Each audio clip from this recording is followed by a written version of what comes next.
வாழ்வியலோடு பயணி மட்டுமல்ல, இது ஒரு கடவுளின் ஒரு விருஷமாக பார்க்குறோம். நம்ம நிச்சயமாக இந்த பணி சார்ந்த வாழ்வியலோடு அனைவரும் பயணிக்கின்றார்கள் என்பதை நம்ம இதை பார்த்துட்டு வரோம். இப்போ நீங்கள் பார்த்தீங்கன்னா இந்த கோயிலில் தான் நம்ம இப்போ வந்திருக்கோம்.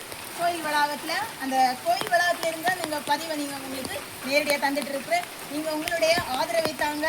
நிச்சயமாட்டு உங்களோட ஃப்ரெண்ட்ஸ் சர்க்கிளுக்கு இதை ஷேர் பண்ணுங்கள்.